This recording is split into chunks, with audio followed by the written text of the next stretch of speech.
Autobiographie d'Albert Einstein. Je suis né le 14 mars 1879 à Ulm, en Allemagne, dans une famille juive laïque. Mon père, Hermann, était entrepreneur en électrotechnique, tandis que ma mère, Pauline, pianiste passionnée, m'initia très tôt à la musique. Bien que je ne fusse pas un enfant précoce et que mes premiers mots vinrent tardivement, un simple compas offert par mon père éveilla ma fascination pour les mystères de l'univers. Mon enfance fut marquée par des déménagements fréquents, d'Ulm à Munich, où je découvris un goût prononcé pour les mathématiques et la physique.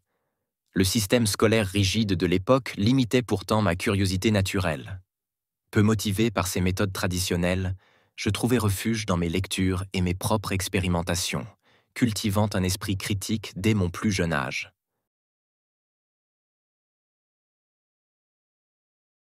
Lorsque ma famille quitta l'Allemagne pour s'installer en Italie, je restai d'abord seul à Munich afin de terminer mes études secondaires.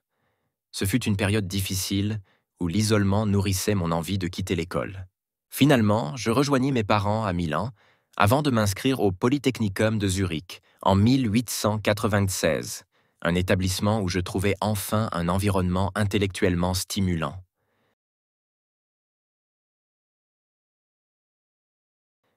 Mes années à Zurich furent déterminantes. J'y rencontrai Mileva Maric, une brillante étudiante serbe partageant ma passion pour la physique.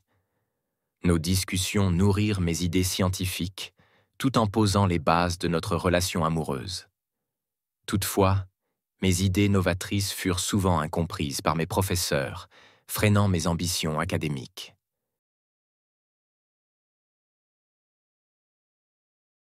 Diplômé en 1900, je rencontrai des difficultés à trouver un poste dans le milieu universitaire. En 1902, j'obtins finalement un emploi à l'Office des brevets de Berne, où je travaillais en tant qu'examinateur.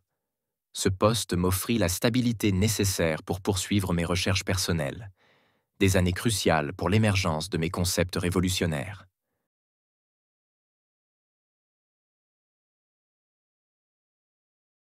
L'année 1905, qualifiée plus tard d'Annus Mirabilis, fut un tournant dans ma vie.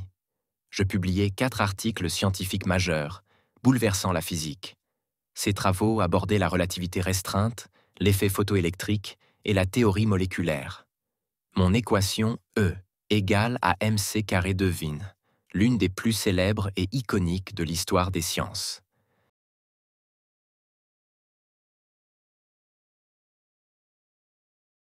Alors que ma carrière scientifique prenait son essor, ma vie personnelle traversait des turbulences. Mon mariage avec Mileva se détériora à mesure que ma carrière accaparait mon temps et que nos désaccords s'accumulaient. Nous divorçâmes en 1919, année où j'épousai Elsa, ma cousine, qui m'apporta un équilibre plus stable dans ma vie quotidienne.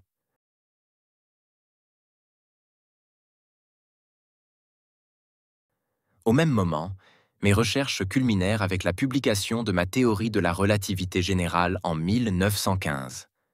Cette avancée capitale redéfinissait la gravitation comme une courbure de l'espace-temps.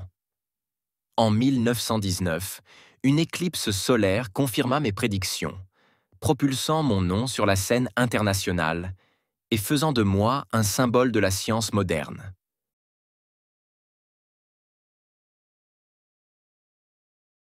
La renommée n'entama pas mon engagement pour des causes humanitaires. Bouleversé par les horreurs de la Première Guerre mondiale, je devins un fervent défenseur du pacifisme et de la coopération entre nations. En tant que juif, je soutins activement des initiatives telles que la création de l'Université hébraïque de Jérusalem, convaincu que l'éducation pouvait favoriser la paix.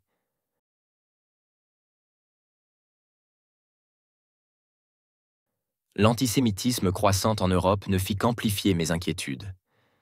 L'arrivée d'Hitler au pouvoir en 1933 me força à quitter l'Allemagne. Je trouvai asile aux États-Unis, où je rejoignis l'Institut d'études avancées de Princeton. Là, je poursuivis mes travaux scientifiques tout en continuant à plaider pour un monde pacifié.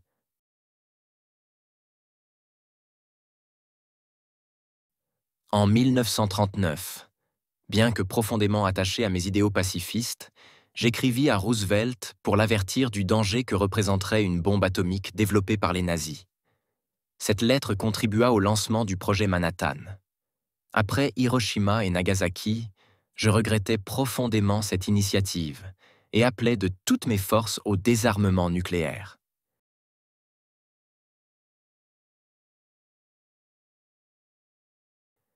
Mes dernières années furent marquées par une quête persistante d'une théorie unifiée des forces fondamentales de la nature. Bien que cet objectif ne fût jamais atteint, je continuais à écrire, enseigner et promouvoir des idéaux de paix et de justice, refusant de dissocier la science de l'humanisme.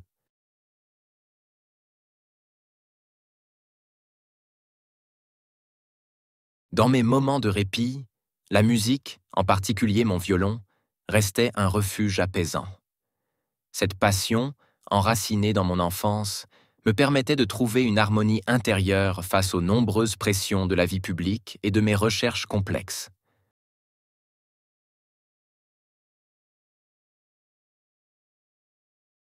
Mon visage, immortalisé par des photographies et des caricatures, devint un symbole universel du génie.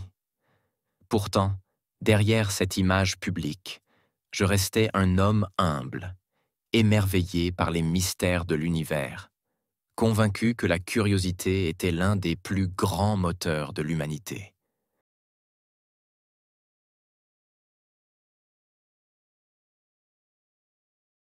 Je m'éteignis le 18 avril 1955 à Princeton, à l'âge de 76 ans.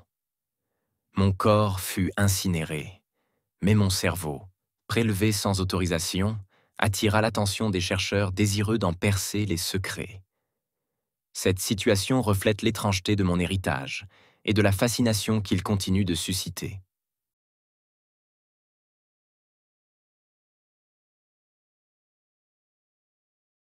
Au-delà de mes découvertes, je souhaitais laisser au monde un message clair.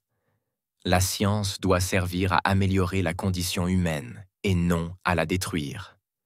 La quête de la vérité et l'idéal humanitaire étaient pour moi des guides incontournables dans mon existence.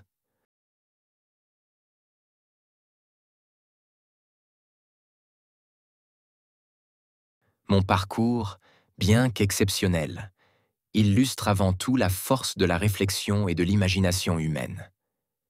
Les générations de chercheurs qui m'ont succédé ont repoussé les limites de la connaissance, inspirés par les fondations que j'ai contribué à poser.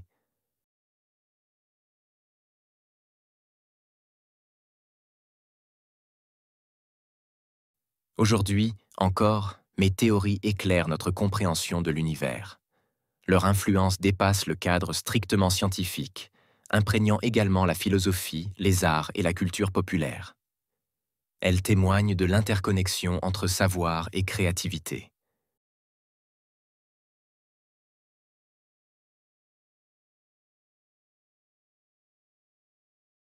Si je devais résumer ma vie, je dirais qu'elle fut guidée par un idéal de curiosité, de justice et de service à l'humanité. Loin d'être parfait, j'ai toujours cru en la possibilité de progrès, à la fois scientifique et moral, pour construire un monde meilleur.